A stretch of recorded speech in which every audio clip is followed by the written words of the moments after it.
like to read the 10 offenses to the holy names which are to be avoided, written by Srila Vyasadeva in the Padma Purana. Number 1, to blaspheme the devotees who have dedicated their lives for propagating the holy name of the Lord.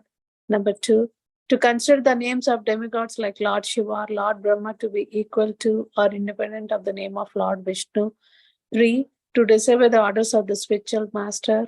4, to blaspheme the Vedic scriptures or scripture in reference to the Vedic version. 5, to consider the glories of chanting Hare Krishna to be an imagination. 6, to give some introduction to the holy name of the Lord. 7, to commit sinful activities on the strength of the holy name. 8, to consider the chanting of Hare Krishna as one of the auspicious ritual activities which are offered in the Vedas as fruitive activities, Karma Kanda. 9, to instruct a faithless person about the glories of the holy name. 10, to not have complete faith in the chanting of the holy name and to maintain material attachment even after understanding so many instructions on this matter. It is also an offense to be inattentive while chanting. Every devotee who claims to be Vaishnava must guard against these offenses in order to achieve the desired success, Krishna Prema. Once again, I thank everyone for joining the Bhakti Sangha conference call today. Let us move to our next session, which is Srimad Bhagavatam class. May I know who all have joined the call this morning? Hare Krishna, Vandana Mataji. This is Kamada Kilasi from Baltimore. Please accept my humble obeisances. All glories to Sri Prabhupada, all glories to Guru Maharaj and all the devotees. Hare Krishna Kamada Ki Mataji, Dhanvat Pranam. Please accept my humble obeisances. All goes to Srila Prabhupada. Thank you so much, Mataji, for joining the call every day and giving us your association. Thank you so much, Mataji. Hare Krishna. Thank you, Mataji. Hare Krishna. Hare Krishna, Vandana Mataji. This is Sukakar Krishnadas from Chennai. All goes to Prabhupada, all goes to all the devotees of Bhakti Sangha. Thank you for allowing me to join your Sangha. Thank you. Hare Krishna, Sukakar Krishna Prabhuji, Dhanvat Pranam. Please accept my humble obeisances. All goes to Srila Prabhupada. Thank you so much, Prabhuji, for joining every day and give us so much enthusiasm. Thank you so much, Prabhuji. Hare Krishna. Hare Krishna, Mataji.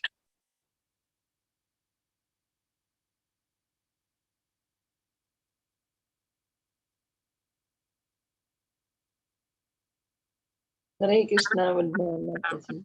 All glories to the Prabhupada and Guru Maharajis. My humble obeisances to you and all the devotees. This is Krishna Kumari doing that. Hare Krishna, Krishna Kumari Mataji, Dhanvat Pranam. Please accept my humble obeisances. All goes to Srila Prabhupada. Thank you so much, Mataji, for joining the call every day. Hare Krishna. Hare Krishna, Vardhana Mataji. Please accept my obeisances unto you and all the devotees here. All glories to Srila Prabhupada and Guru Maharaj. This is Eka Radhika Leela Devidasi. Hare Krishna. Hare Krishna, Ekaradhika Mataji, Dhanvat Pranam. Please accept my humble obeisances. All goes to Srila Prabhupada. Thank you so much, Mataji, for joining the call. Hare Krishna. Hare Krishna, please accept my humble obeisances. All glories to Srila Prabhupada, all glories to the assembled devotees. This is Harini Devi Dasi from Mauritius. Hare Krishna. Hare Krishna, Harini Mataji, Dhanvat Pranam. Please accept my humble obeisances. All goes to Srila Prabhupada. Thank you so much, Mataji, for joining the call. Hare Krishna. Hare Krishna, respected Vardhana Mataji, and Pranam to you and all Vaishnavas. Srila Prabhupada, Srila Gurudev ki jai. Vrindavan. Hare Krishna, Vrinda Gopika Mataji, Dhanvat Pranam. Please accept my humble obeisances. All goes to Srila Prabhupada. Thank you so much, Mataji, for joining the call. Hare Krishna. Hare Krishna, Mataji. Shall I start the recording? Yes, Mataji.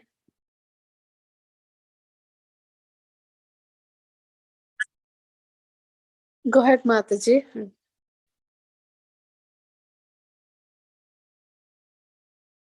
Welcoming all of you to the Bhakti Sangha conference call. Today we are very fortunate to have His Grace Balaram Shakti Prabhuji. Prabhuji is going to enlighten us on the topic of Srimad Bhagavatam, 7th canto, chapter 1, verse number 11. Hare Krishna Prabhuji, Dhanvat Pranam. Please accept my humble obeisances. All goes to Srila Prabhupada. Thank you so much, Prabhuji, for giving your valuable time and association to us this morning and enlightening on the topic of Srimad Bhagavatam. I'll hand out the call to you, Prabhuji. Hare Krishna.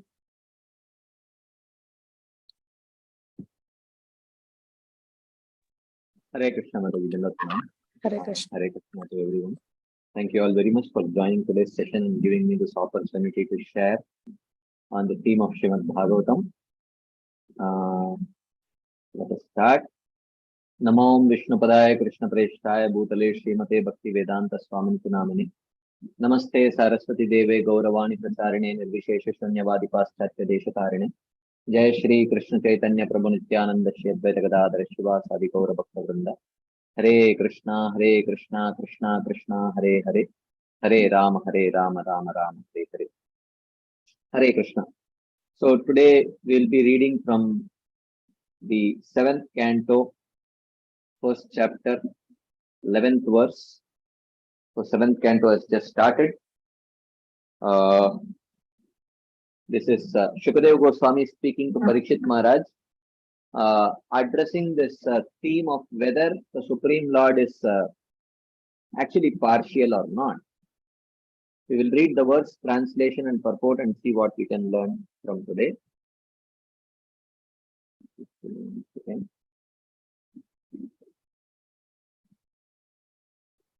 Okay. Kalam charantam Vijatisha Ashrayam Pradana Pumbhyam Naradeva Satyakrit. Short verse. O great King, the Supreme Personality of Godhead, the controller of the material and the spiritual energies, who is certainly the creator of the entire cosmos, creates the time factor to allow the material energy and the living entity to act within the limits of time. Thus, the Supreme Personality is never under the time factor nor under the material energy.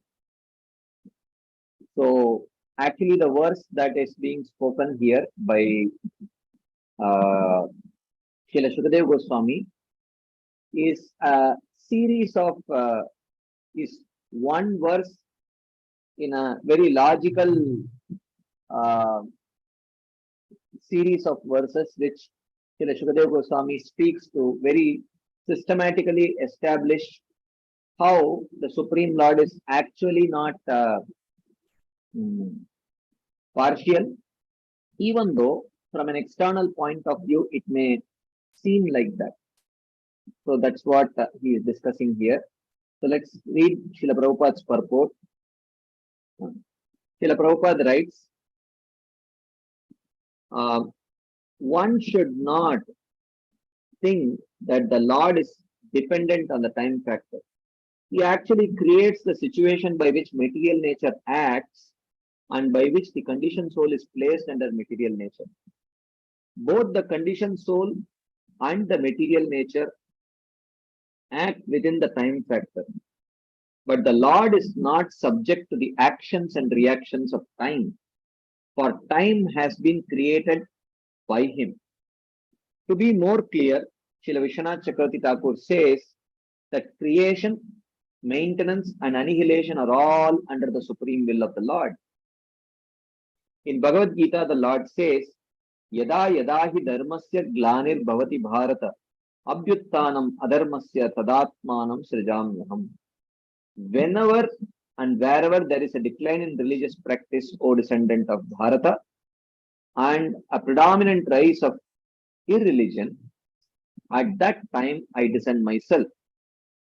Since Krishna, the Supreme Personality of Godhead, is the controller of everything, when he appears, he is not within the limitations of material time.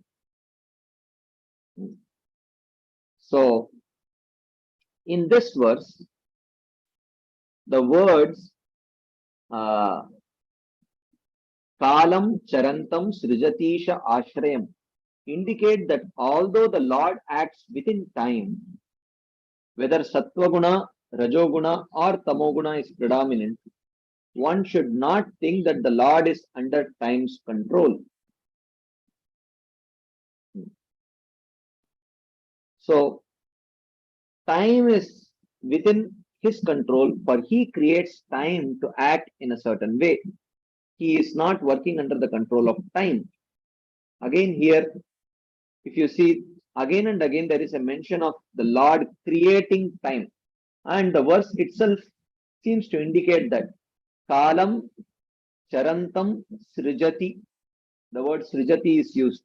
But the word Srijati should be understood to mean not create literally, because time is eternal, time is not created.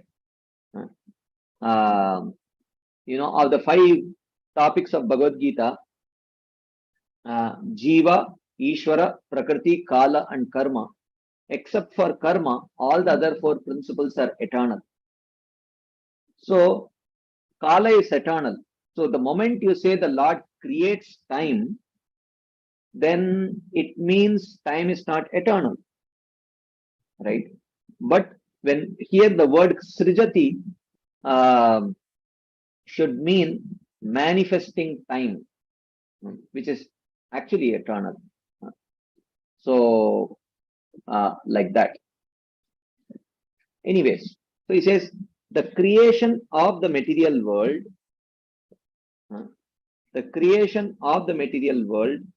is one of the Lord's pastimes. Everything is fully under his control. Since creation takes place when Rajoguna is prominent, the Lord creates the necessary time to give facilities for Rajoguna. He creates the time. When he creates the time means he designates which is the time where Rajoguna should be prominent. So creates here in this particular instance, it should refer to he designates. He designates at what time Rajogun should be prominent, at what time Tamogun should be prominent, and so on. Similarly, he also creates the necessary times for maintenance and annihilation. Thus, this verse establishes that the Lord is not under the limitations of time. As stated in Brahma Samhita, Ishvara Parama Krishna. Krishna is the supreme controller. Satchidananda Vigraha. He possesses a blissful spiritual body. Anadihi. He is not subordinate to anything. As the Lord confirms in Bhagavad Gita, Mattaha Parataram Nanyat Kinchidasti Dhananjaya. O conqueror of wealth, Arjuna, there is no truth superior to me. Nothing can be above Krishna, for he is the controller and creator of everything. The Mayavadi philosophers say that this material world is mithya or false, and that one should therefore not bother about this mithya creation. Brahma Satya Jagan Mithya. This material world is false, it does not exist, so don't bother about something which is only your imagination. That's what they say. But this is not correct. Here it is said, Satyakrit. Whatever is created by the Supreme Personality of Godhead, Satyam Param, cannot be Mithya. It cannot be false. So the Satyakrit, the word Satya means real. And here in this context, it refers to the material universe. Throughout Srimad Bhagavatam, many times you will see that the word Satyam or Satya or Sad is used to indicate universe. In the 2nd canto, in the prayers of Srila Shukadeva Goswami, in the very first prayer, he says, Sadudbhavasthana Nirodha Leelaya Grihita Shaktis Tritayaya Dehinam. Like that he says. Sad Udbhava Sthana Nirodha Leelaya Grihita Shaktis Tritayaya. That the Supreme Lord accepts the 3 modes for the purpose of creation, maintenance, and destruction of Sad. What is that Sad? Material universe. So the material universe is temporary, but it is not false or unreal. So, like that. So the cause of creation is Satya. That is, the Supreme Lord is Satya, true. So how can the effects of the cause be Mithya? How can it be illusion? Of course, the Lord can also create illusion. It is possible. Okay. Otherwise, if the Lord, who is the Lord of everything, if he is unable to create illusion, then that would be, in one sense, uh, uh, a disqualification. Even a magician creates illusion. Can't the Lord create an illusion? Yes, he can create illusion. Right. It is certainly possible for the Supreme Lord to cause illusion. So one should not say, yes, there is a context to this logic that the Supreme Lord, that Srila Prabhupada is presenting here. The Supreme Lord is Satya. How can um, that which is created by the Supreme Lord be asatya or illusory or false? So, but that does not disqualify the Supreme Lord. It does not make him incapable of creating illusion. That is possible for the Supreme Lord.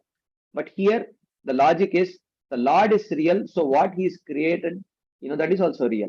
That is, and of course, Prabhupada is not just hanging on to that logic. Prabhupada is actually primarily quoting the verse where the verse itself says the material universe to be Satya, real. So that is the primary logic here. The logic that Srila Prabhupada presents, how can the Supreme Lord, who is Satya, create something illusory? That's not the primary logic here. The primary logic is Prabhupada directly quoting from the verse, where the verse itself says that the universe is Satya, real. Okay. Then he says that the very word Satyakrit is used to establish that everything created by the Lord is factual, never false. The creation may be temporary, but it is not false. Okay. So we will discuss this theme of understanding the Supreme Lord's impartiality. Of course, this might have been the theme which everyone would have presented. But having said that,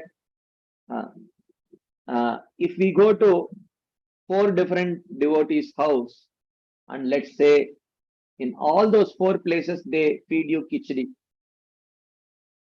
but in all 4 places, the khichdi will taste different. It will not taste exactly the same. So in the same way, even though devotees might have spoken on this theme of the Lord's impartiality, so I will make my humble attempt too and see what we can understand from this first section. So basically, we are just going to overview the section. I'm not going to do anything more than that. Just read through it and see what we can understand. Because this lays the foundation for the first 10 chapters of the 7th canto. Primarily, a very, very serious question here asked by Parikshit Maharaj, because this is a serious doubt which may actually alienate people from embracing Vaishnavism, embracing spirituality, perception of partiality. So many times wrong perceptions create doubts, and doubts discourage people from firmly embracing the path of Krishna consciousness. So therefore, this is a very, very critical question that Parikshit Maharaj is asking here after hearing this episode of Diti and Indra and this whole 6th canto. Till 6th canto, he has heard about the Lord killing Hiranyakashipu, of course, Lord killing Hiranyakashipu was well known, but it's going to come very soon. But the Lord killing Hiranyakashipu has already been mentioned before. The Lord killing Hiranyaksha, the Lord killing so many other demons has been mentioned. So at this point of time, Parikshit Maharaj gets a very critical question, which often as representatives of the movement of bhakti, we will also have to encounter. I mean, of course, we don't wish to learn it to convince others. First, let's learn it to see if we ourselves understand the subject matter very clearly or not. Okay, so let's do a quick overview of this section. But before we do that, what I'm going to do is Srila Vishwanath Chakravarti Thakur at the beginning of this canto introduces this canto to us. So let us get introduced to this canto, what this canto is going to talk about and all these things. Okay. He says, two types of uti, inclination, are described in the 7th canto. First is the inauspicious arising from the anger of the demons and the auspicious arising from the mercy of the devotees. So actually, the 10 topics of Srimad Bhagavatam are mentioned, you must be remembering. Atra sargo visargascha sthanam poshanam utayah manvantara ishanukata nirodho muktir ashrayah. So there are 10 topics of Srimad Bhagavatam. Actually, these 10 topics are 10 topics of not just Srimad Bhagavatam, of all the Mahapuranas. They must have these 10 topics. Sarga means primary creation. Okay, we will of course see. I will just give the plain meaning and then we will try to understand the meanings a little bit more deeply. Visarga means secondary creation. Sthanam refers to protection. Sthanam also refers to where all the planets are actually situated. Sthanam. Then there is Poshanam. Poshanam refers to the mercy of the Lord. Utayaha refers to material activities. Uti. Uti actually means impetus. Okay. Manvantara means the conduct of the Manus. There are 14 Manvantaras in a day of Brahma. And during that time, how the Manvantaras, the Manus, the Manvantara Avataras, the demigods and all of them together manage this universe that is described. Ishanukata means stories of the Lord. Nirodha means destruction of the universe. Mukti means liberation. And Ashraya means the ultimate shelter. So these are the 10 topics of Srimad Bhagavatam. And he says, Dashamasya Vishuddhyartam Navanam Iha Lakshanam Varnayanti Mahatmanaha Shrutena Artena Cha Anjasa. So Srila Shukadeva Goswami says, Mahatmanaha Varnayanti Anjasa. The great devotees properly describe Navanam Iha Lakshanam. These 9 topics are described by great devotees like Vidura and Maitreya. For what purpose? Iha. Iha means in this Bhagavatam, not in any other literature. Only in this Bhagavatam, the other 9 topics are described in such a way. Dashamasya Vishuddhyartam. Vishuddhi means clarity. Artham means for the purpose of.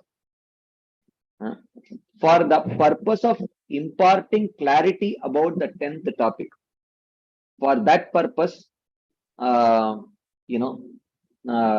great devotees like Vidura and Maitreya describe the other 9 topics. So which means, of course, I have described this in great detail in one of the earlier sessions. I will not elaborate on this right now. But the point is, Bhagavatam is such an extraordinary literature that only in this book, all these other 9 topics are described in such a way, exclusively to illuminate the 10th topic of Krishna. So all the descriptions, right now the 7th canto has started. The 7th canto is going to describe about Uti. We will see what is Uti. So now he describes Bhuta Matra Indriya Dhyam Janma Sarga Udahritaha Brahmano Guna Vaishamyad. So this describes the definition of Sarga. Okay. So he says Sarga Udahritaha. Sarga refers to Janma, means the manifestation of Bhuta. Bhuta means the Pancha Mahabhutas, the gross material elements. Matra means the Tanmatras, Rupa, Rasa, Sparsha, Gandha, Shabda, forms, smell, taste, etc. Indriya means the senses, the karmendriyas and the gyanendriyas. Dhyam refers to, sometimes it refers to intelligence, sometimes it refers to the Mahat Tattva. So, Sarga refers to the manifestation of all these elements of universal, all the raw materials for the manifestation of the universe. Janma, their manifestation. How does it manifest? Brahmano guna vaishamyan. Guna vaishamya means transformation of the gunas, agitation of the gunas. When the Lord glances at Prakriti, the gunas, which are actually in the initial state very passive, they become active and agitated, after which the whole creation process starts. Brahmano guna vaishamya.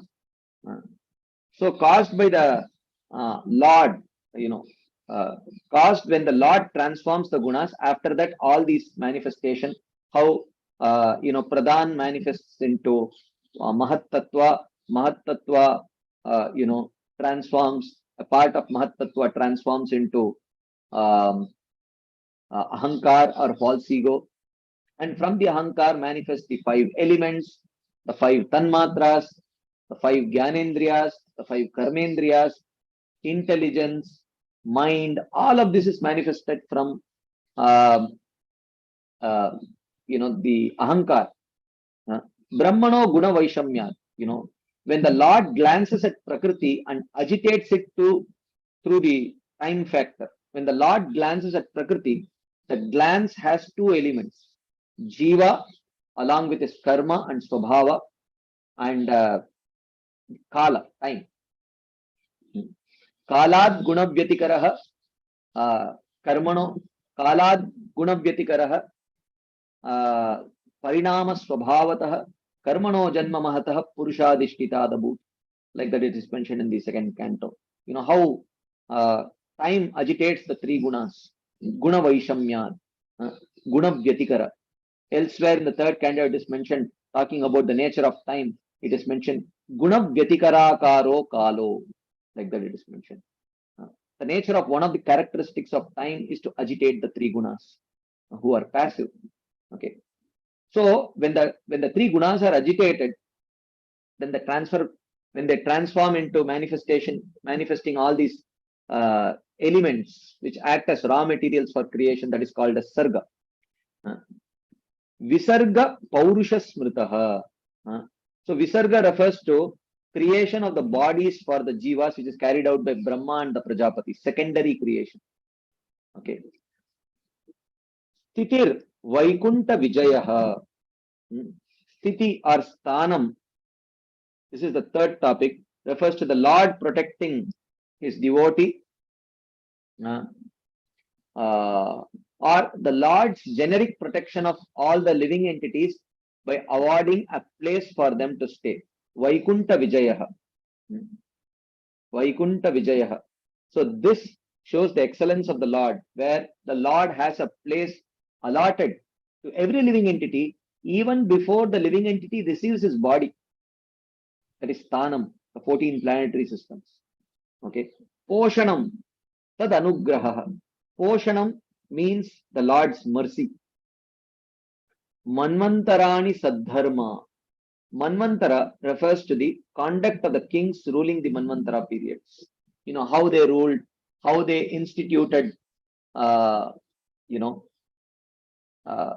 proper justice and governance and everything. And now, the 5th topic is, even though it is mentioned 6th here, is Uti, which is the subject matter of the 7th canto. The 3rd canto talks about primarily Sarga, 4th about Visarga, 5th about Sthanam, the Vedic cosmology, 6th about Poshanam, how the Lord specifically takes care of the devotees, that is Poshanam, that is described in the 6th canto. Uti means impetus for performing an activity. So the impetus comes from our impressions, past impressions.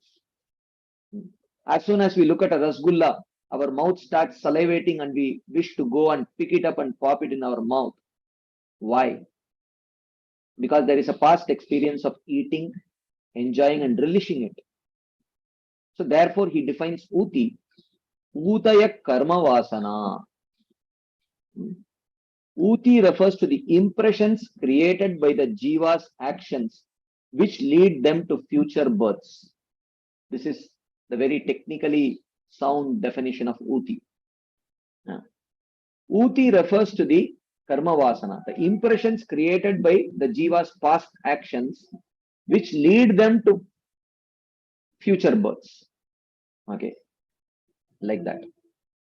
So now he says uti refers to the impressions produced by action, those things which are accomplished by actions. It refers to the impressions arising from actions, either low actions or high actions, which means impious or pious actions. Pious or impious acts become the cause of future happiness and distress. Within the condition of the jivas in this world, the nature of the high and low jivas is described. Then he talks about the seventh topic. Atra sargo visargasya sthanam poshanam utaya manvantara ishanukata. Seventh topic.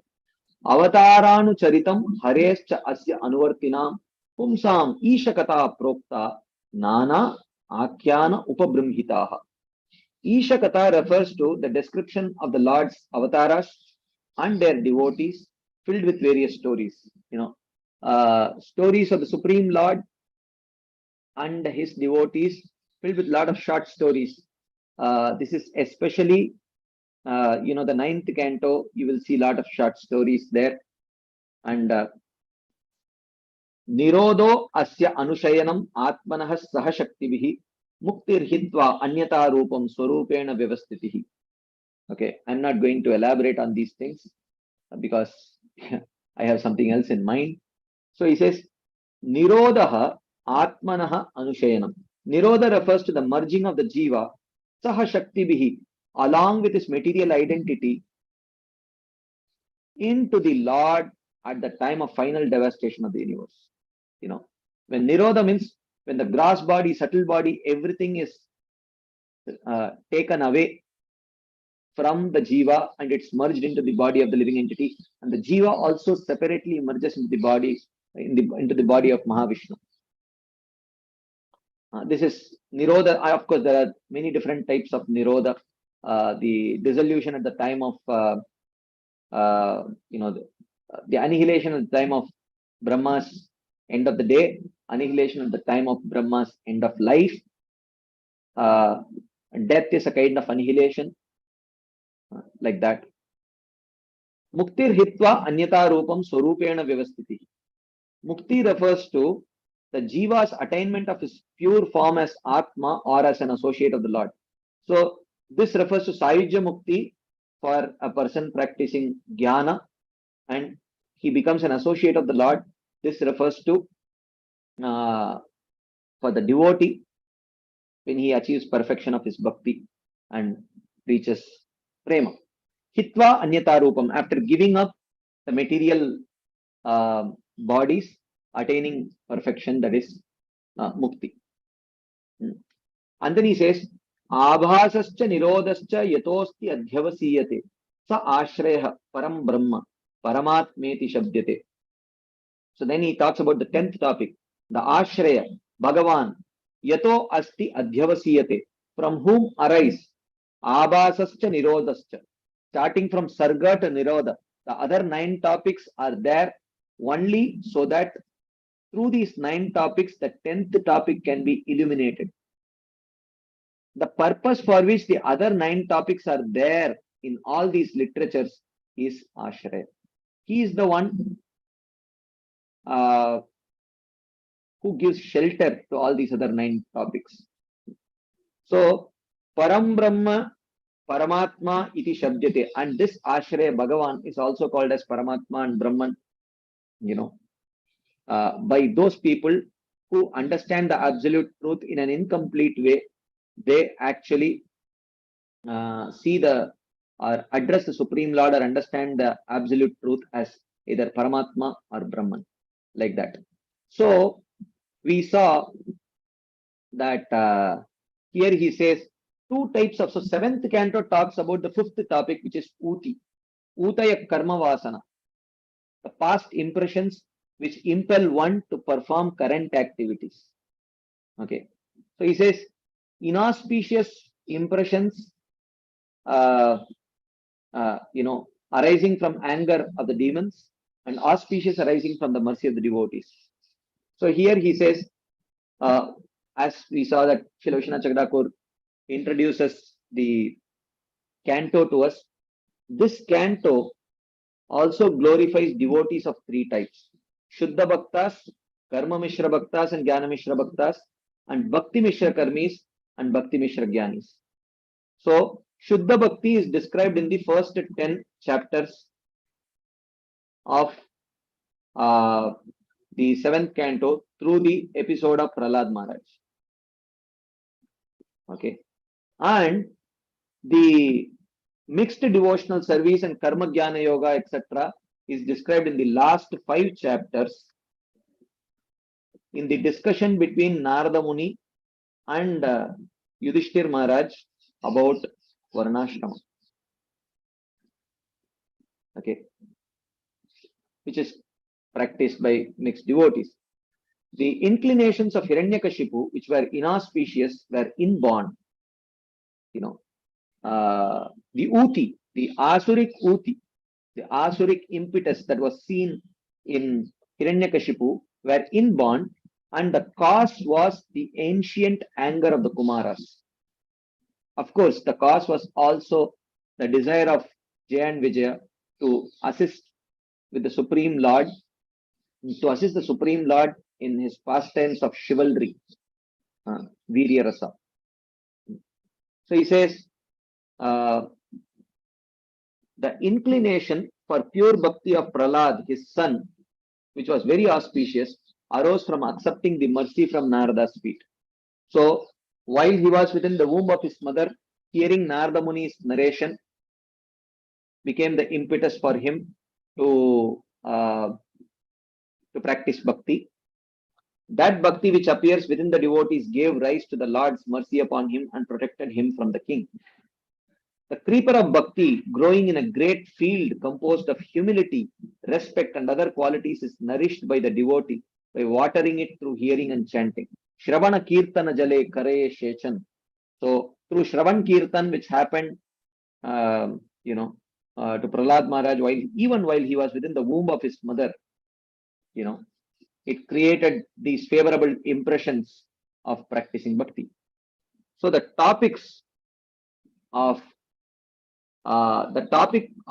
10 chapters is pure bhakti, the first 10 chapters. Then chapter 11 to 15, the last 5 chapters, show how bhakti attained through a guru of similar bhakti is a minor element of karma or jnana.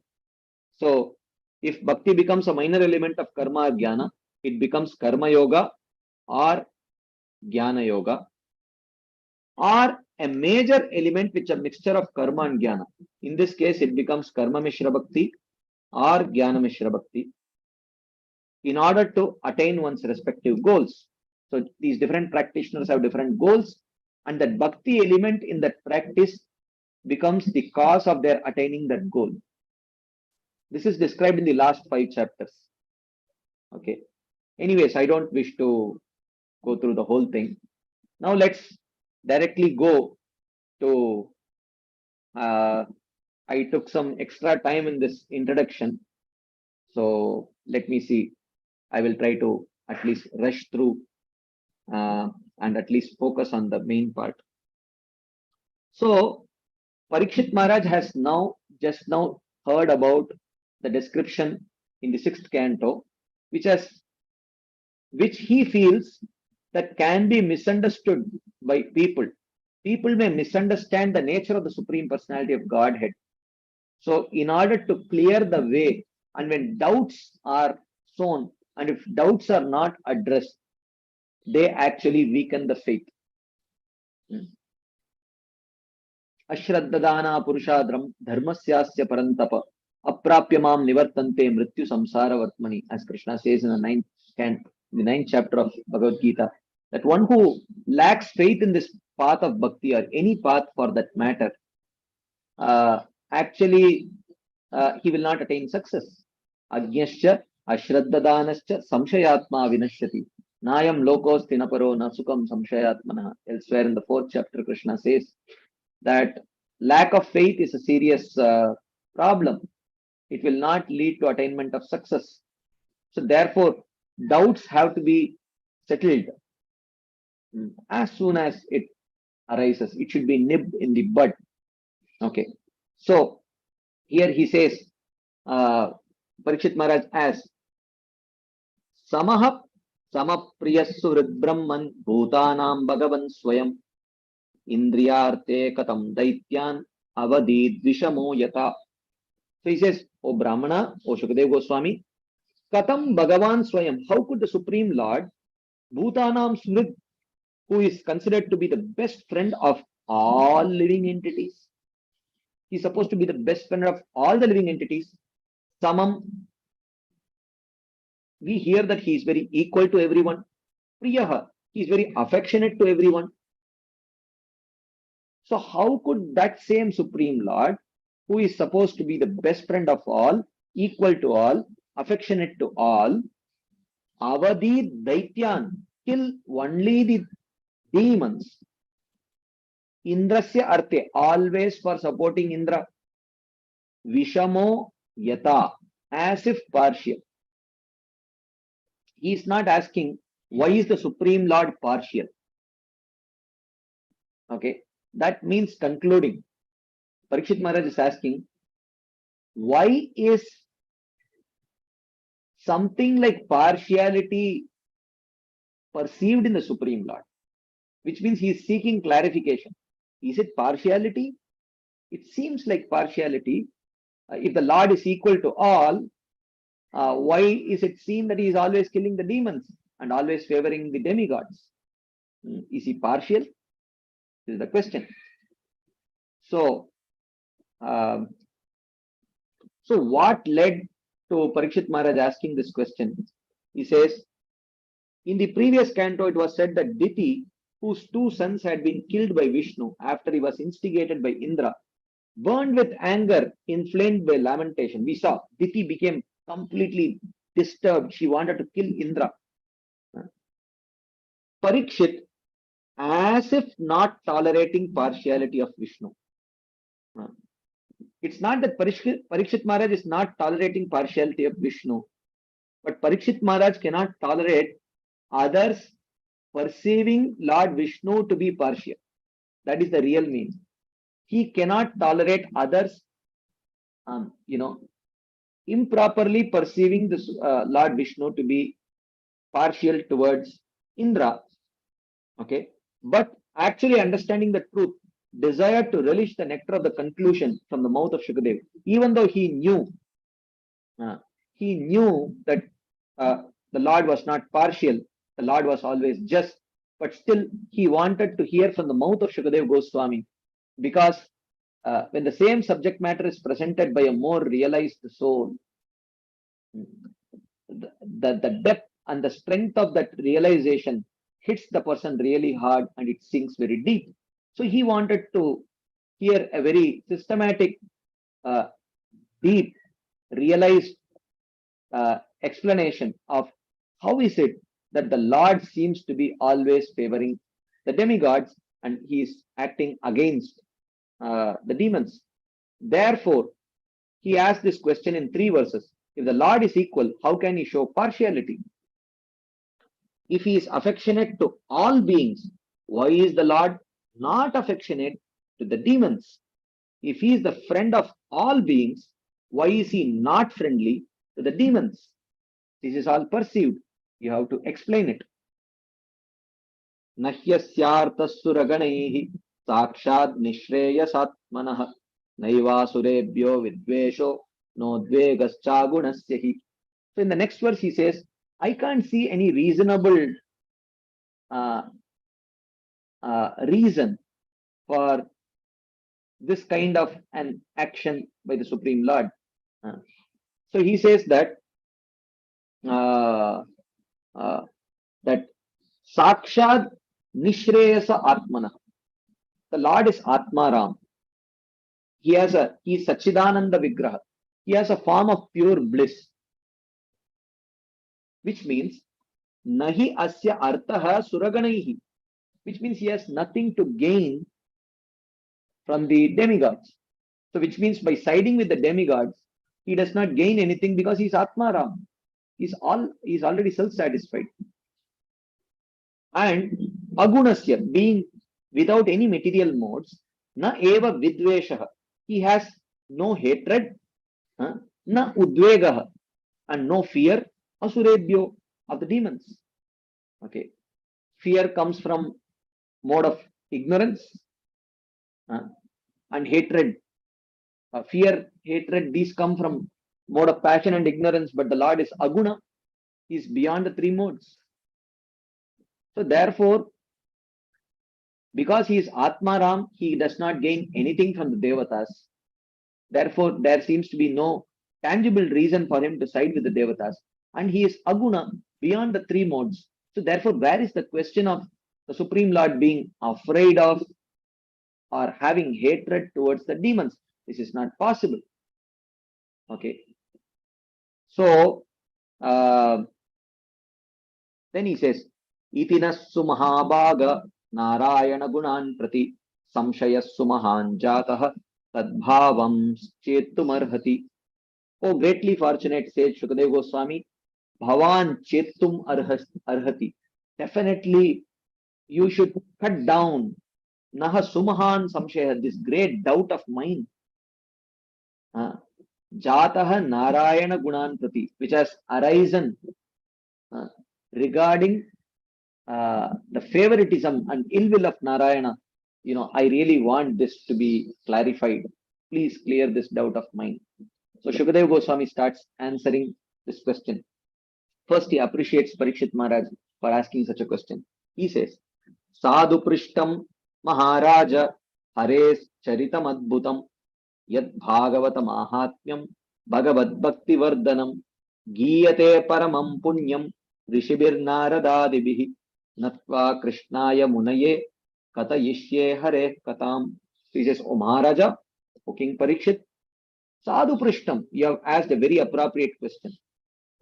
Yad Harehe Adbhutam Charitam, because in response to this question, the astonishing activities of the Supreme Lord, Bhagavad Bhakti Vardhanam, which has the capacity to enhance the devotion of the devotees, Bhagavata Mahatmyam, and also this, in response to this question, there is an opportunity to glorify the devotees of the Lord, Giyate. So if I have to answer your question, I will have to essentially glorify the astonishing activities of the Lord, and I will have to glorify the devotees. And naturally, hearing such a narration will increase the devotion of the devotees. Paramam Punyam Naradadivi Rishibihi, which are sung by great sages like Narada. I have to narrate this. Natva Krishnaya Munaye Katayishye Hare Katam. By offering my respectful obeisances unto Krishna Dvaipayana Vyasa, my father and Guru, I will speak about the Supreme Personality of Godhead. So in this way, he offers obeisances, and and appreciating Parikshit Maharaj for asking such a relevant question, which is going to give rise to topics of the astonishing activities of the Lord and the glories of the Lord's devotees. He is very inspired to speak about this Bhagavad Bhakti Vardhanam, which has the capacity to increase one's devotion towards the Supreme Lord. Therefore, I am very excited to speak about this. I am going to speak about this. So from the 6th verse onwards till the, you can say, 12th verse, in 7 verses, he very beautifully presents the conclusion of, is the Lord partial, or how do you reconcile this perception of partiality in the Supreme Lord? Very interesting, very deep presentation.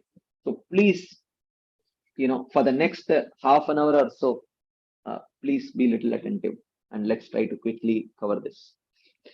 निर्गुणोऽपि ह्यजो व्यक्तो भगवान् प्रकृते परः स्वमाया गुणमाविश्य बाध्य बाधगतां गतः. Bhagavan nirgunaha api. Even though the Supreme Lord is beyond material qualities. Ajaha, even though he is unborn. Abhyaktaha, even though he is unmanifest, you cannot see the Supreme Lord with material eyes. Prakritehe paraha, even though he is superior to matter.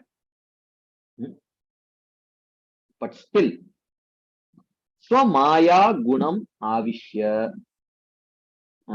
He still enters into matter, which is a manifestation of his own Maya. Even though the Lord is Nirguna, he enters into matter, which is made of three gunas. Even though he is unborn, he seems to take birth in matter. Even though he is unmanifest, he seems to be manifest through matter. Even though he is superior to matter, he still seems to enter matter. Okay.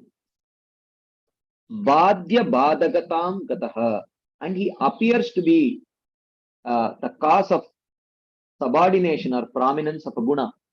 It looks like the Lord, by entering into matter, seems like he is influencing matter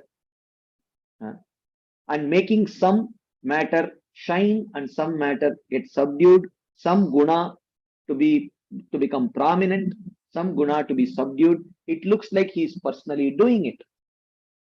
Okay. So he says, situated in the gunas, he seems to be the cause of weakness or strength of a guna. The quality of unequal vision is imposed on the Lord, the controller of the gunas. Because it seems like the Lord is always favoring the sattva guna.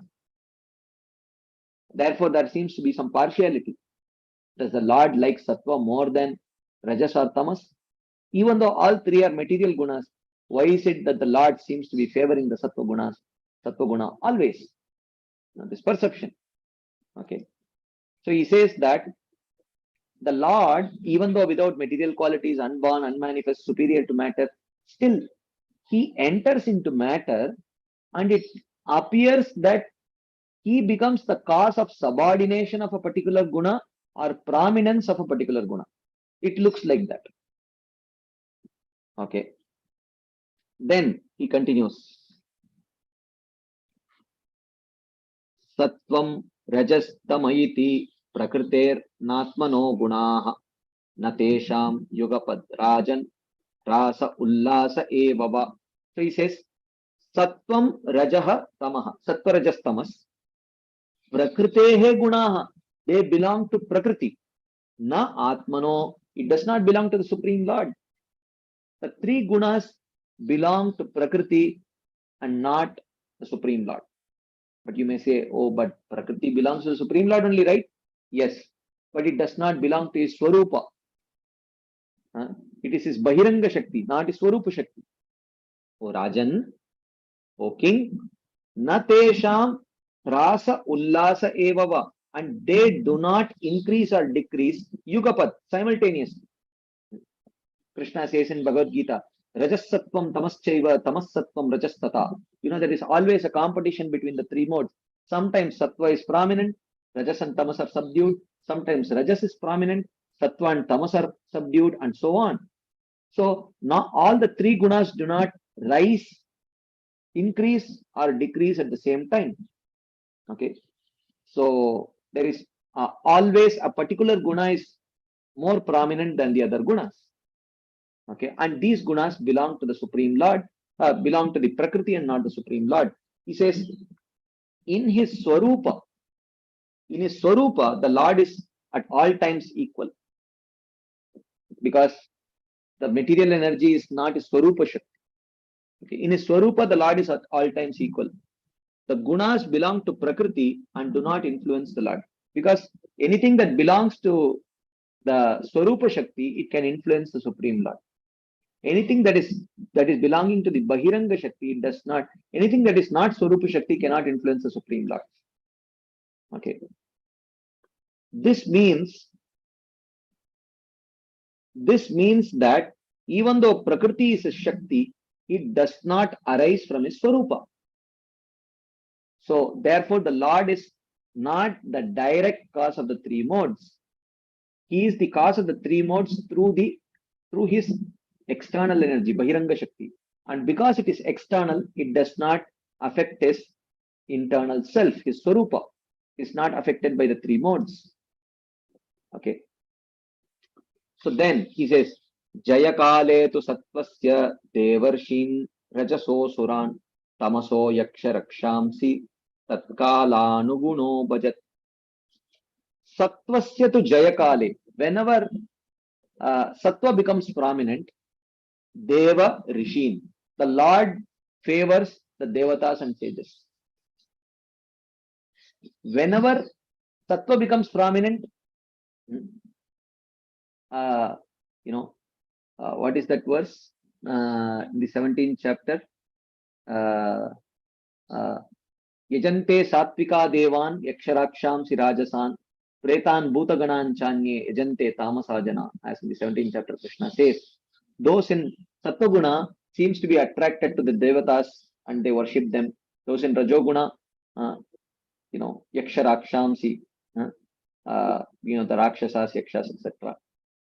And then and so on, like that. So he says, when Sattva becomes prominent, the Lord favors the Devatas and the sages. Rajasaha to Jayakale. And when Rajas becomes prominent, he favors the demons. And the demons become seem to be they become very powerful. When Tamas becomes prominent, Tamasas to Jayakale, Yaksharakshamsi, he favors the Yakshas and Rakshasas. Abhajat tat kala anugunaha. The Lord always seems to act according to the dictates of time. The Lord always seems to act according to the dictates of time. So therefore, it's not that the Lord is always favoring the demigods and he is actually against the demons. It's not like that. When it is time for Sattva to be prominent, he favors the Devatas and Rishis. When it is time for Rajas, the demons. When it is time for Tamas, Yakshas and Rakshasas. Like that. So he says, the perceived inequality of the Lord is due to the inequality of the gunas. This inequality is caused by time. He is not partial. He is just acting according to the time. So he says, the inequality of the Lord seen everywhere is based on the inequality of the gunas according to their increase or diminution. Diminution and increase do not occur for one guna at the same time, but in sequence. Kramena. It is not yugapat. So yugapat means at the same time. Decrease is caused by oppression by the other gunas, and increase is caused by oppressing the other gunas.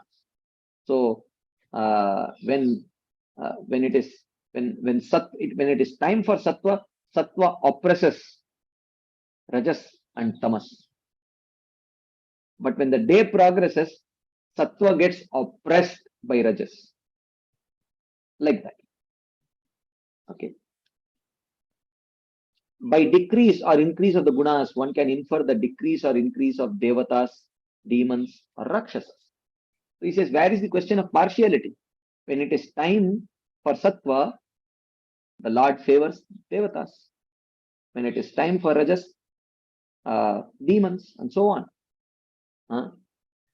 But because the gunas themselves are insentient, they are jada. They cannot increase or decrease by themselves. The Lord must enter as their controller. The Lord must enter as their controller.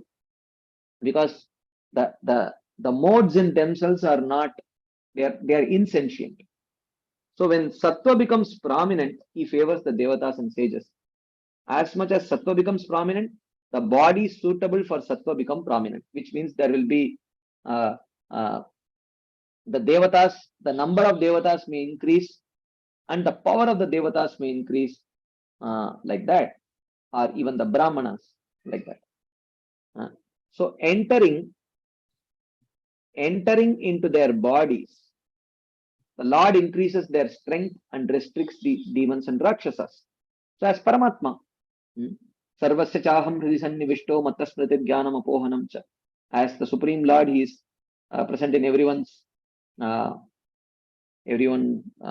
heart, and he is empowering them. Balam balavatam chaham kamaraga vivarjitam, or paurusham drishu, he acts as the purushatva, or the of that particular species, of that particular gender, etc.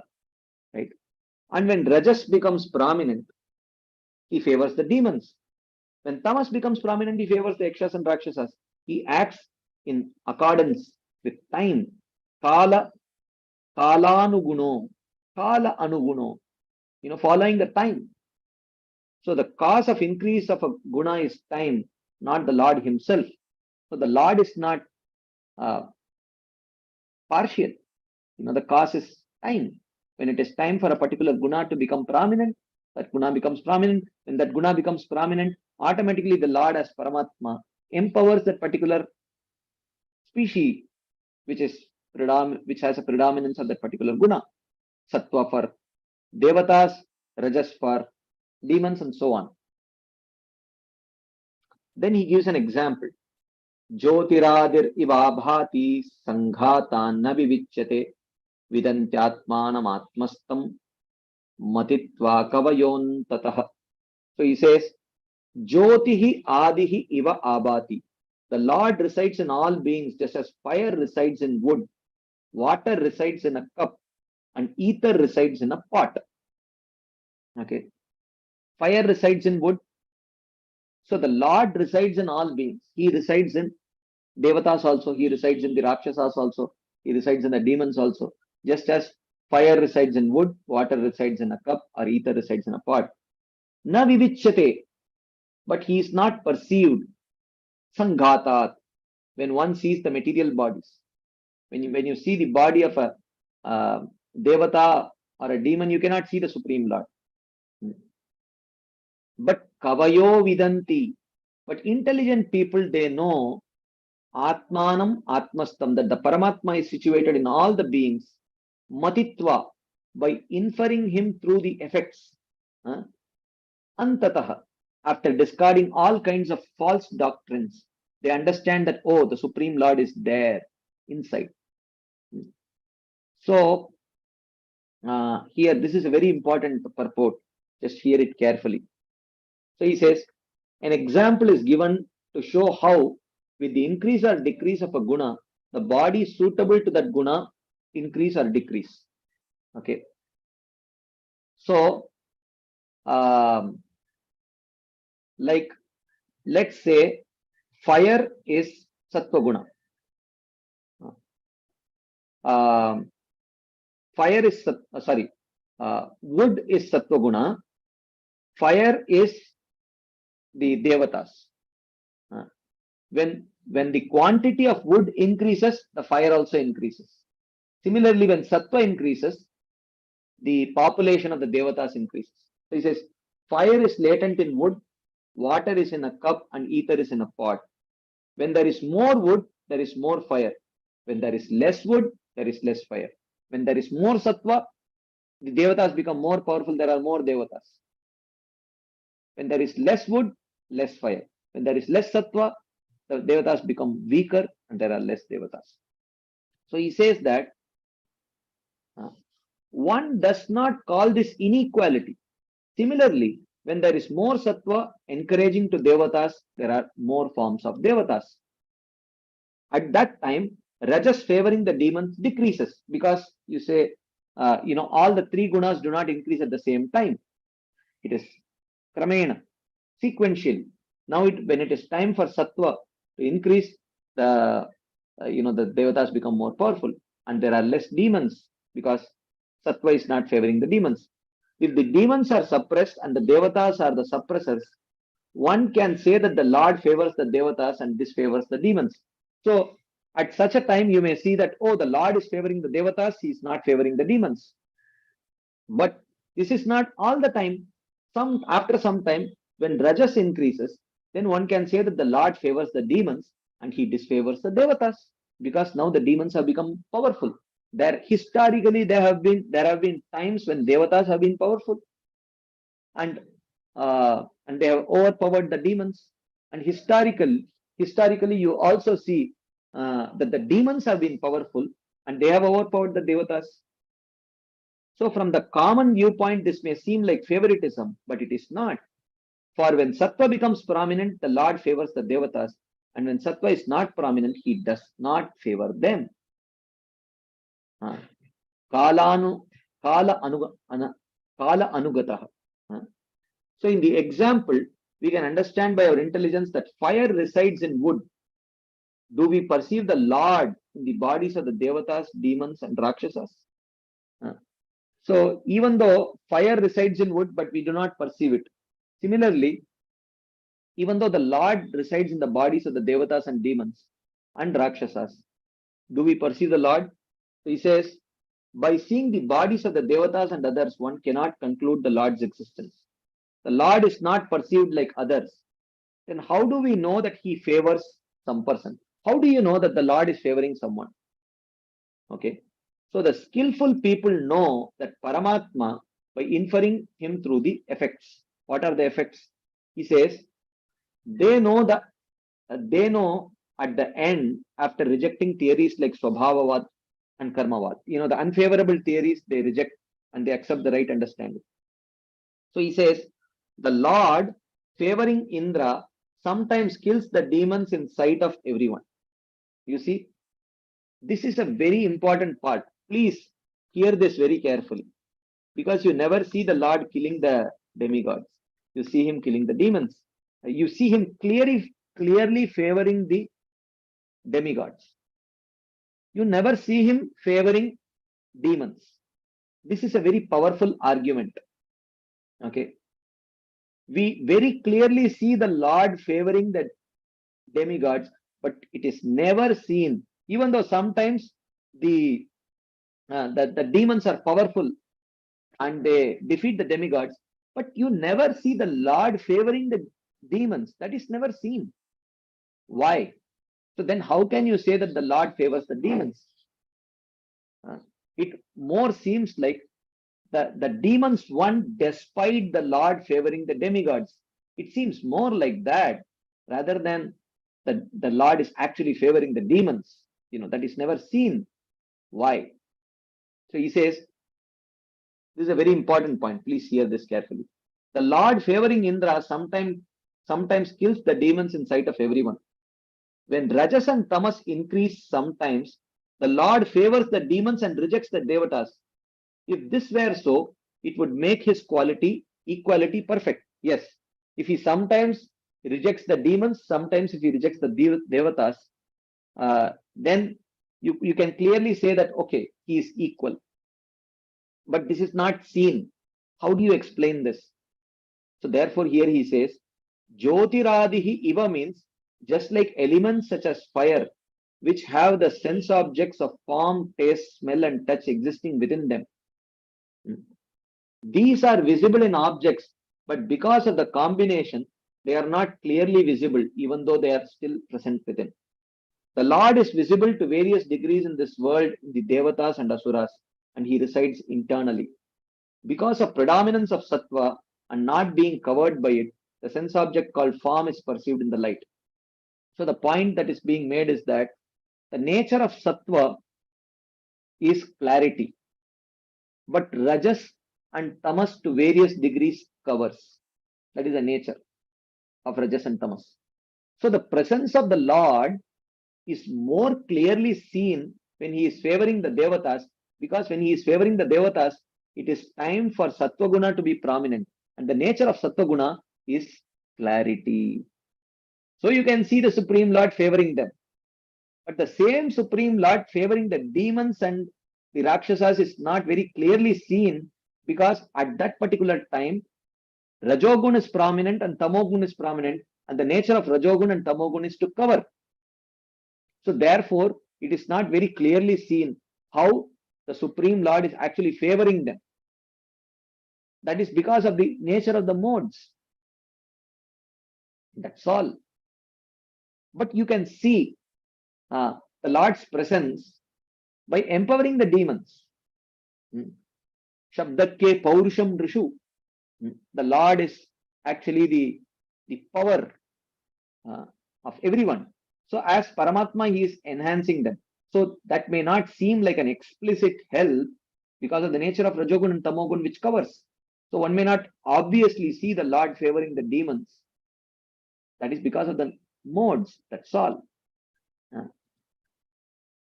Like that.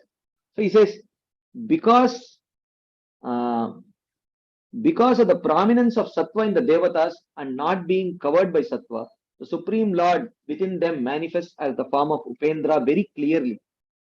Because when it is time for the Devatas to be prominent, because the Sattva Guna is prominent and Sattva doesn't cover the Lord, therefore clearly you see Vamana Dev helping the Devatas. It is very explicitly seen.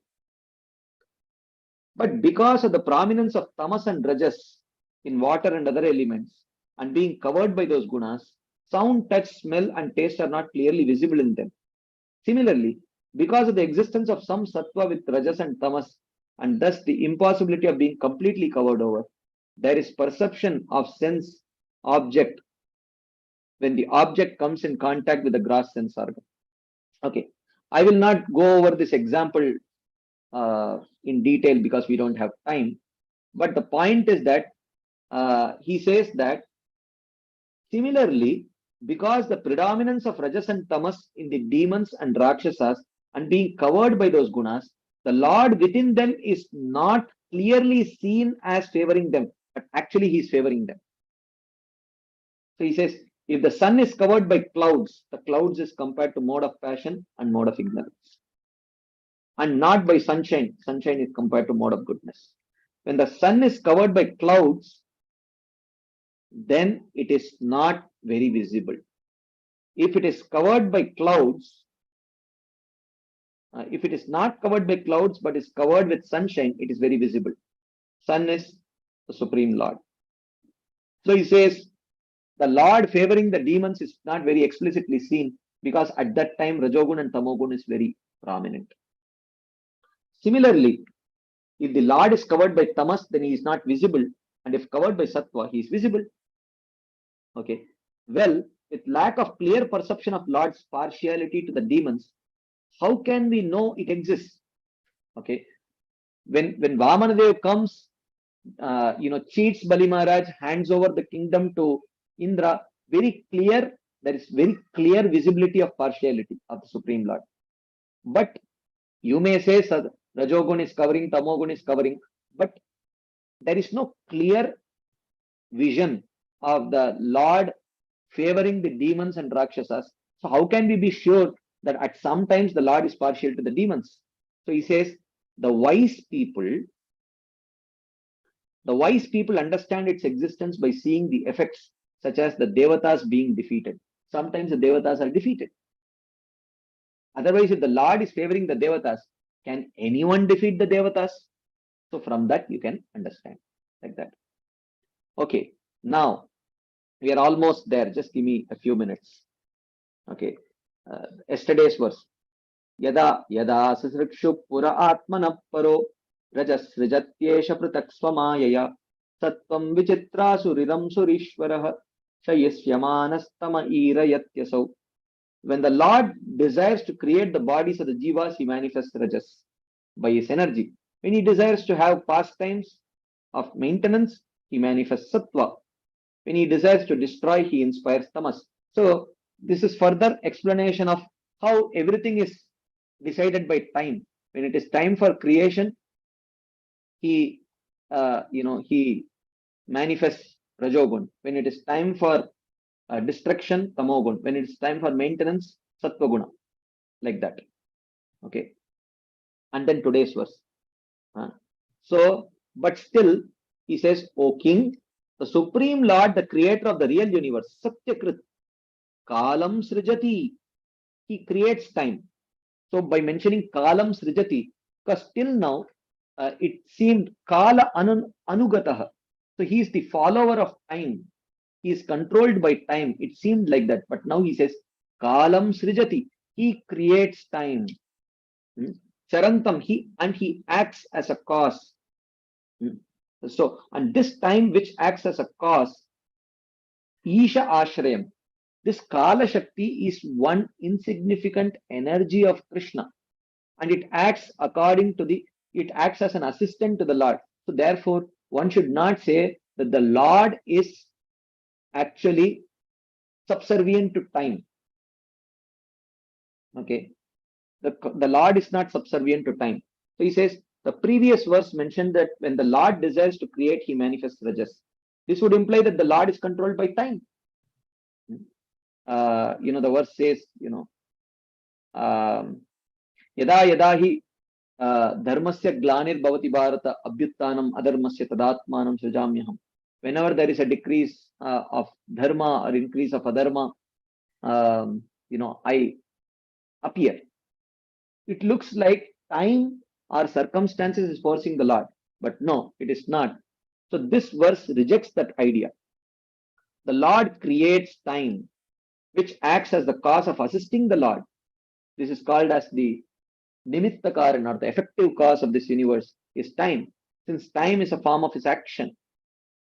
So the meaning is this: when the Lord desires to create by his own will, the time for creation which increases with the increase of rajas, that appears. So the Lord is not bound by time, rather it is time which is bound by the desire of the Supreme Lord, or the free will of the Supreme Lord. And when the Lord desires to maintain, the time for protection with the increase of sattva appears. And when he desires to destroy, the time of destruction with increase of tamas appears. So these particular times are created by the Lord, like that. So therefore, the Lord is not governed by time, but he is the one who governs the time. Okay. So he says, thus the meaning should be, when the time of creation appears, then creation takes place. But when means what? When refers to a special time which is desired by the Supreme Lord. The Lord desired. This should be the time. So it was also said that the time of prominence of sattva, the devatas are favored. This again may indicate that the Lord is dependent on time. No, but this verse refutes that conception. Time exists along with Maya Shakti and its expansions because he is their cause. He is independent. The Lord is independent. Okay, like that. So, anyways, so he's talking about, about the false philosophy, how one does not accept that false philosophy. Okay. So finally, he concludes by telling that, O king, I will just read the summary. Time is the cause of predominance or suppression of particular gunas and not the Lord. Since time is the product of the Lord, the nature of the product is applied to the Lord as well. Okay. Actually, it is the time which is the cause of increase of a particular guna and decrease of a particular guna. And when a particular guna increases, particular persons seem to be favored. And when that particular guna decreases, when it is time for that particular guna to decrease, then those particular personalities seem to be not favored. So this is not partiality. This is time. And because time is a product of the Lord, therefore sometimes that which is the nature of time is ascribed to the Supreme Lord. Therefore sometimes he is said to be actually very partial, but he is not. Okay. Anyways, so I think I will pause here. We should have some time for some discussion points or questions. So thank you all very much for your patient listening and your enthusiastic participation. We will take just a few minutes for some questions. Okay. Mother Gail. Hi, Krishna Prabhu. Yeah, I just want to know if my language is correct. So, as you said, time is eternal, so it's not that Krishna creates it.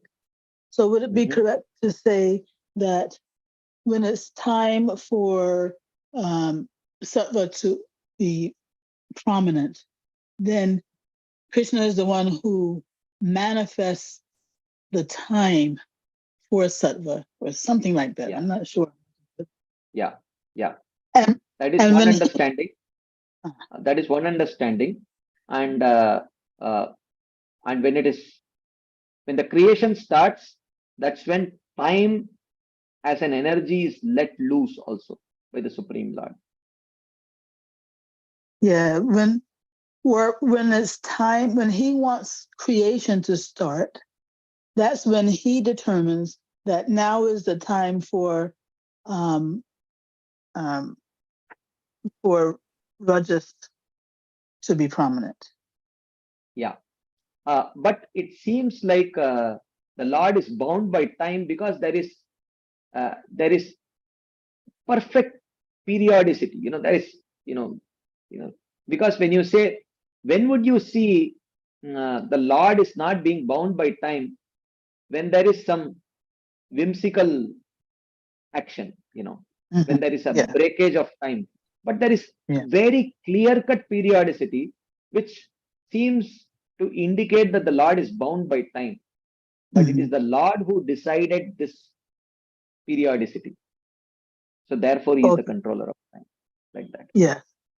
Okay, Prabhu, thank you. Can those in the mode of goodness, right, see, or are they at all hampered during times of Rajas and Tamas in being able to see Krishna clearly? Yeah, there will be the influence of the modes, even though internally, the modes exist internally and externally.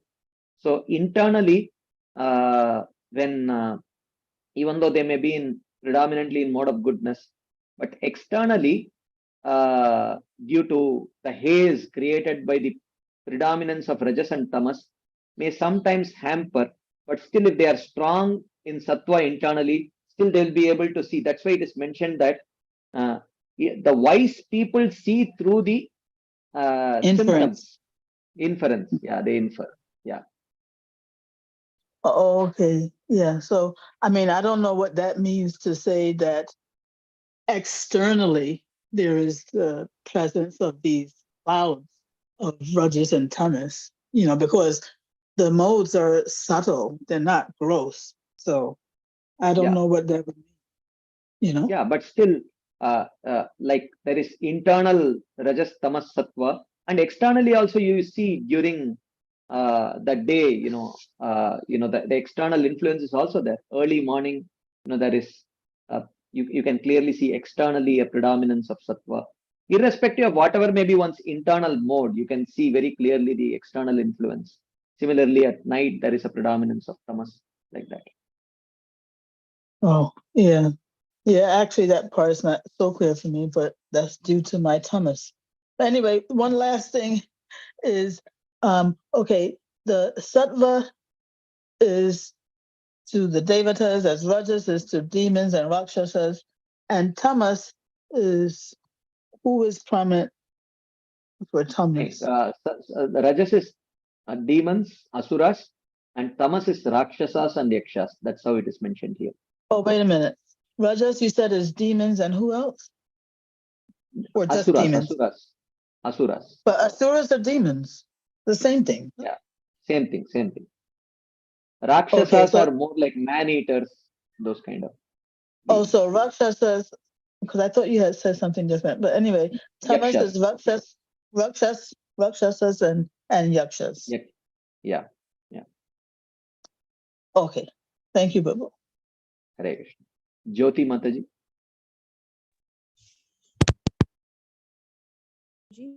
Prabhuji, you mentioned about the Swarupa.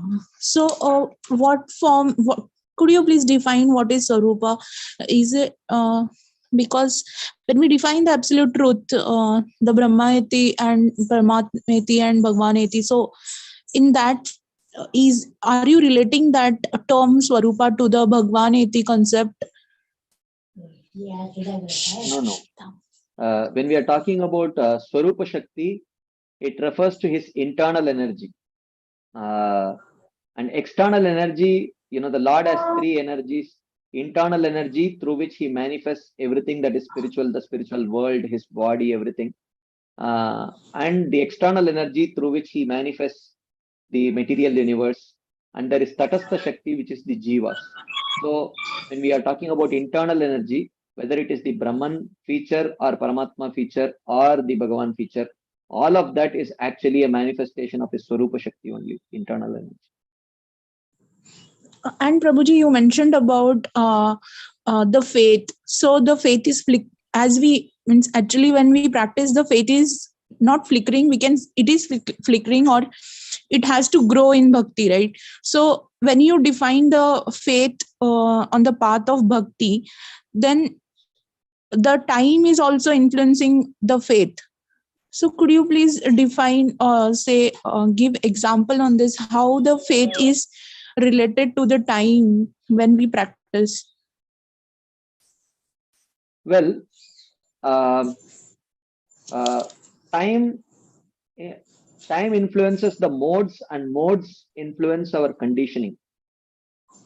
So faith, our faith is internal, but at the time of the day or the time can influence the external modes, which may create obstacles to our acting based on our faith. Our faith says wake up early in the morning, okay, but tamogun says tamogun creates obstacle for that. We may end up switching off our alarm and then sleeping for a short while, like that. So that way, the time of the day, it can influence a particular mode, and it may create obstacles to our acting according to our faith. They may not directly affect our faith, actually.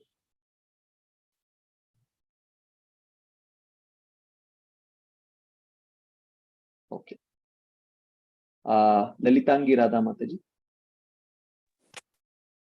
Hare Krishna Prabhuji, thank you so much for the wonderful classes, and this was definitely a very enriched khichdi with so much vegetables and ghee and very different. So Prabhuji, my question is maybe very silly and basic.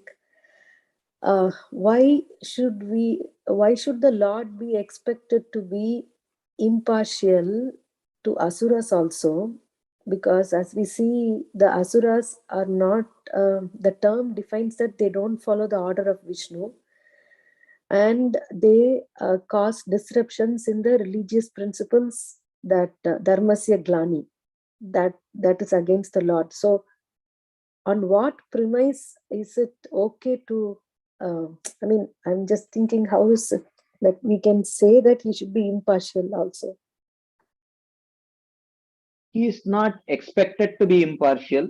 The Lord can put his foot down and say, no more, I will not be impartial. He can choose to be, but the Lord chooses to be impartial out of his own volition, because he does not want to because if he becomes partial, then it is literally like forcing everyone to surrender to him. Because you don't surrender to me, you have no choice. I'm going to make you suffer. So if it becomes very obvious, then literally, it will become, fear will be the cause of surrender. But actually, Krishna wants people to surrender to him out of love and not due to fear. So Krishna is capable. Krishna is not obliged to be equal to all, but Krishna chooses to be out of his own sweet will. That makes sense from here. Thank you so much. Hare Krishna. Hare Krishna. Sukakar Krishna Prabhu. Hare Krishna Prabhu, Balaram Prabhu, your topics are so good. Very, very important, very delicate topics. So I got some 2-3 things. The supreme world, there is no time, no time influence. There's no sunrise, sunset is always. And in the supreme world, there is no body, gross and subtle body. If that is the reason that no one will feel hungry or no one will feel sleepy, they're always. So is that the reason that Haridas Thakur and all They were in the spiritual body, so they were just dancing, and whole night they were dancing. Again, the morning they get up and in this Siva Sangan. Is that is the reason that if the spiritual body is there, then you are beyond this? In the spiritual world, there is time, but there is no material time, but there is spiritual time. There is sunrise, there is sunset, there is sunset, there is day, there is night. People sleep at night in the spiritual world also, because that is how, if you see in the Ashtakaliya Leela of Krishna, there are night pastimes and Krishna also sleeps, Krishna wakes up. But these things are not stimulated by the material modes, but they are all stimulated by love, and time is not, time does not actually stimulate particular modes. Actually, time particular material modes, but the time stimulates different particular experience of a particular rasa in very many different flavors in the spiritual world. But yes, because in the spiritual world, they are because the perfected devotees have spiritual body which is not influenced by the material time and material modes of goodness, passion, and ignorance. That's the way they are able to overcome sleep and function, being unimpeded by lack of sleep and other such things.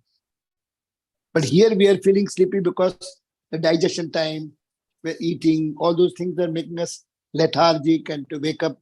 So if we eat less, we can get up fast. So because of this material body, all these troubles. Yeah, material body is because of our material attachments. Or this plane accident happens or big building falls, all are dying. That means all are in the same karma reaction. That's why Krishna is just finishing off at one go. Yeah. Plane crash. There is no injustice. Yeah. And one more question, Prabhu. How the good people in Sattva-guna dies in Corona? They are doing nice thing and suddenly it is the past prarabdha karma is taking them out, or Krishna wants them first back home. Yeah, if they are not devotees, it's Krishna never says that people in Sattva-guna and good people will never die. So, so what you see is not what they were. So if you see just before exam, someone is studying very sincerely, that does not mean he has studied very well throughout the year. So, so in this particular body, if you see someone is very nice, that does not mean in all their past lives they were very nice. So that's how we understand law of karma. Like Tamal Krishna Maharaj died in accident. So he is a pure devotee, he was doing so many things. That means Krishna wanted and take him back home. That's that. And even Bhakti Charu Maharaj, Guru Maharaj said, Javtak Maharaj said, don't go to US. He said, I will go. Krishna is there. So he went back home. Those are all special Krishna's plan and arrangement to. Yeah, that is even for what to speak of such exalted devotees. Even ordinary devotees, their happiness and suffering is directly orchestrated by Krishna. It is not due to anyone's karma. Thank you. This chapter was really good. The topic you took, Rajagun, Tamagun, Sattvagun, and also you made a lot of clarity. Can you please send the notes, whatever you told? Yes, bro. It will be there. Thank you so much. Hare Krishna. Hare Krishna. Okay. Sudhakar Prabhu.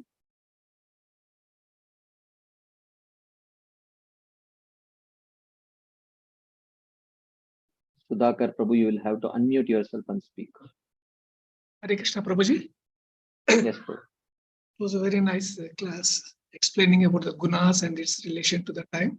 I just want to know my understanding of this today's session, that the time is the main factor where the gunas act. The gunas don't act on their own. That's one thing I understood. If the time is the deciding factor, that means each jiva has their own time scale, like in terms of the three gunas. Is it my understanding right? Or it is the time is uniform for all?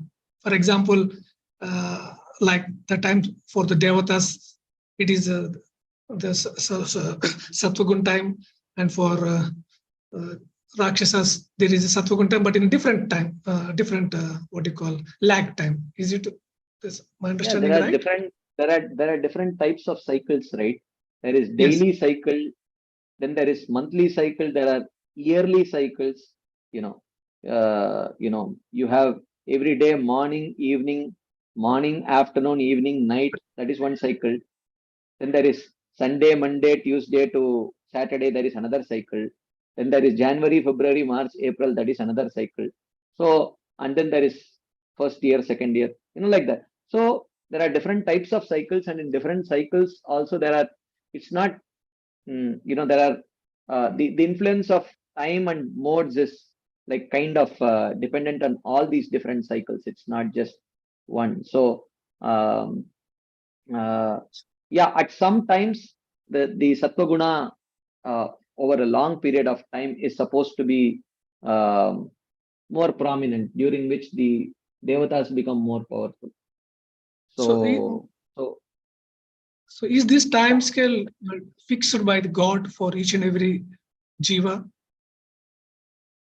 I mean, for this is from a universal point of view, but for each and every jiva also, they go through situations where sometimes they are put in situations where they encounter external situations which are highly tamoguni, like distressful situations, confusing situations like that. Or sometimes they are put in external situations which are highly rajoguni, where they have to slog for their exams or something like that.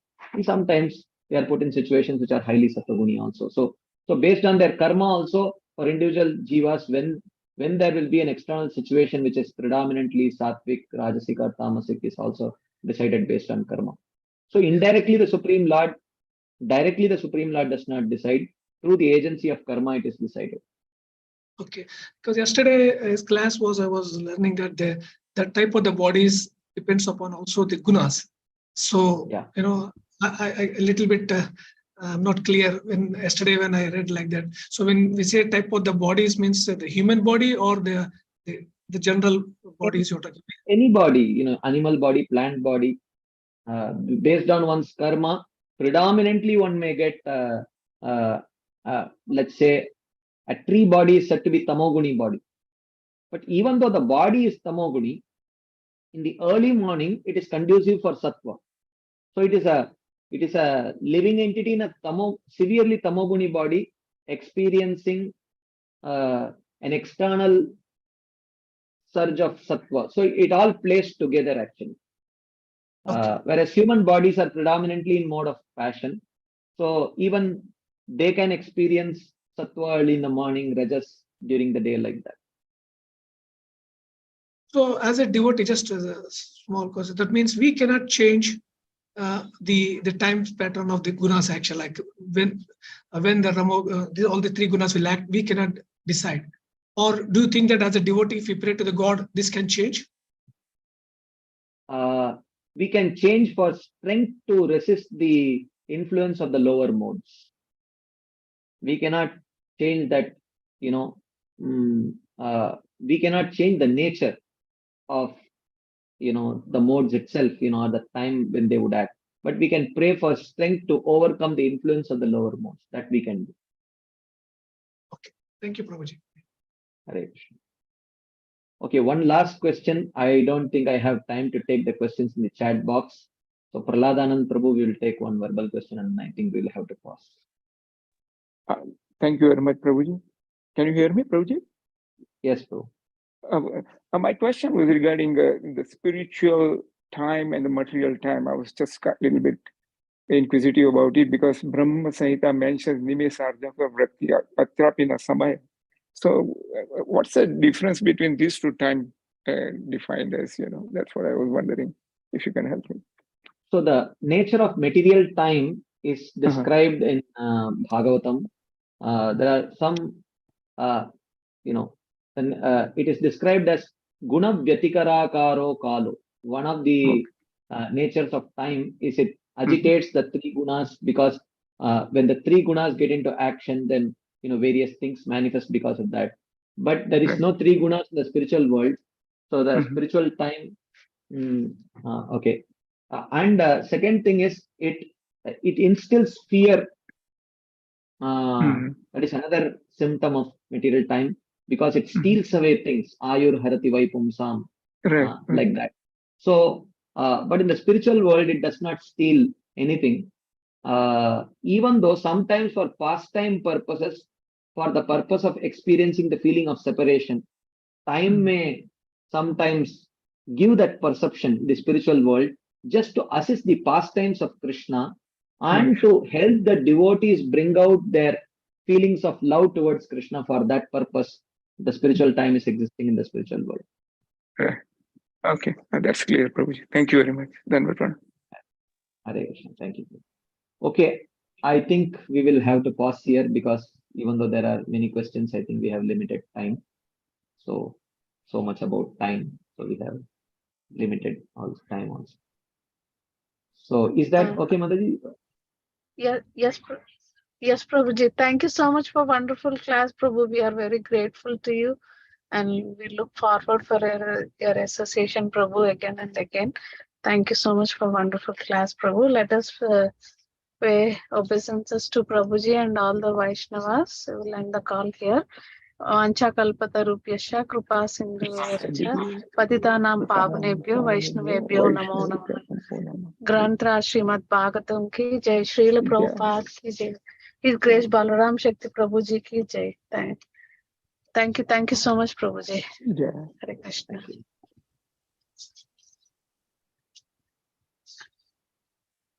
Thank you everyone for joining. Sorry, I forgot to unmute everyone. Yeah. Thank you everyone for joining. Very grateful to all of Gauranga, you. Hare Nityananda, Krishna. Closing the call. Nityananda, Hari Gauranga, Bol. Gauranga.